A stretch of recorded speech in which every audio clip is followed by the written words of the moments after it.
Hello everyone, Brian here with another Maya tutorial on how to build your character. If you've been following along, then you are at the same point I am right now, where your character has had the additional geometry replaced in his arm. So we've got additional geometry around the elbow and around the wrist, additional geometry around the knee as well as the ankle, and additional geometry in the head. At this stage, we're ready to begin to rig this character. He's ready to have his joint system and hierarchy put in. I've decided to break this up into 3 smaller videos and release all the videos on the same day. I've actually done this video several times now, and each time I've done it, it's been about 30 minutes long, and no one's going to watch a 30-minute video on how to rig. So, in this video, I'm going to concentrate on building the joints and creating the IK system. Okay? So, first thing we're going to do is we're going to work in wireframe mode, and we're going to work in the panel's orthographic side view. So to create a joint, very simply make sure you're in the animation menu. Click this little triangle, click animation, and click skeleton, and then joint tool.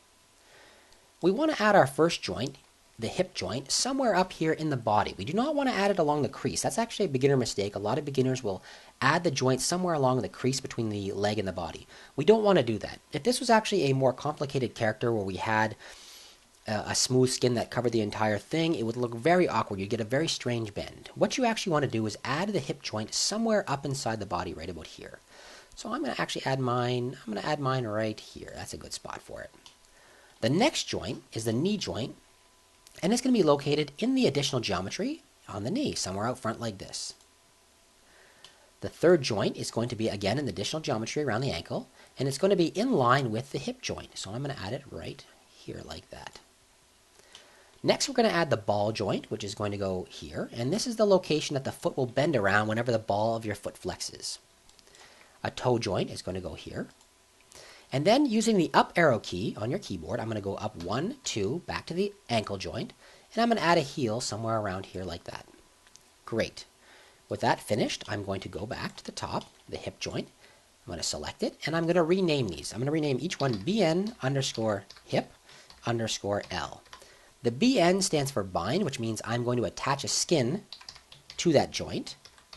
And the L obviously means it's the left leg. So BN hip, BN knee, BN underscore ankle underscore L, BN underscore ball underscore L, BN toe underscore L, and lastly BN heel. Some people don't bind the heel. I'm going to with this character. Heel underscore L. Great. With that completed, we're going to go back and we're going to select each of the joints again. 1, 2, 3, 4, 5, 6. And we're going to say modify freeze transformations. You wouldn't do this if you were building a stretchy skeleton. We are not. Okay. The next thing we're going to do is we're going to take a look in the front view, panels, orthographic front, and we can see that when we built this skeleton, when we built this skeleton chain, this joint chain, it was created along the grid plane right here. And that's because we were on the side view and it built it right on the grid. What you want to do is select the top joint, and you want to translate it into the middle of the leg somewhere, right about there. Perfect. Okay. The next thing we are going to do is we are going to create the IK chain systems. We're going to go into the side view again, panels, orthographic, side. To create an IK chain, you're first of all going to go to skeleton. You're going to see the IK handle tool, and you're going to click on the little square box next to it. It's going to bring up an additional window. For the first chain, you want to make sure that it's IK RP solver, which stands for rotation plane solver. Make sure it's set to that, and you can close off that tool settings. The rotation plane solver is used whenever you're going to be using a pole vector, and you're going to understand what that is in one of the future videos very, very soon. So select the top of the hip, and then afterwards I want you to select the third joint down, which is the ankle. If you've done it properly, you're going to end up with a system that looks like this. So there's going to be a circle, and there's going to be an arrow pointing outwards. That means you use the correct solver, the RP solver. Next, we're going to rename this. We're going to call it IK underscore ankle underscore L. Perfect. Now we're going to add two more IKs to this. We're going to add one going from here to here and one going to the toe. So again, we're going to say skeleton, IK tool, and we're going to this time click on this again. For the two chain, which is only two joint chain, we're going to actually use an SC, a single chain solver. Okay, so select that this time and close the tool off. The next thing we're going to do is we're going to select the ankle and the ball.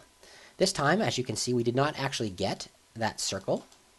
We did not get this time because it's not an actual RP solver. We're going to rename this. This one's going to be called IK underscore ball, ball underscore L. Great. The next thing we're going to do is we are going to add one more. Again, you can go to skeleton, IK tool, and you're going to go from the ball to the toe.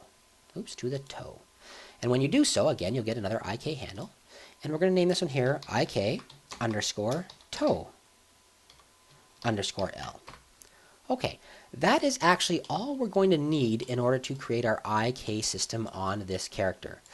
If we take a look at it now, if I actually grab, let me go onto the window, and then to the, where is it, outliner. We got a new window coming up. If we take a look at this IK on the ankle, and we move it up and down, we're going to see that the leg bends at the knee now. And that's exactly what an IK system does. It creates a bend automatically in the joint chain that you've created. And that's the difference between IK and FK. If you have an FK system, a forward kinematic system, rotating the topmost joint will affect all the joints along the chain. They'll all follow it. So in that case, if I'd had an FK system, if I rotated this joint, then all the joints underneath would follow.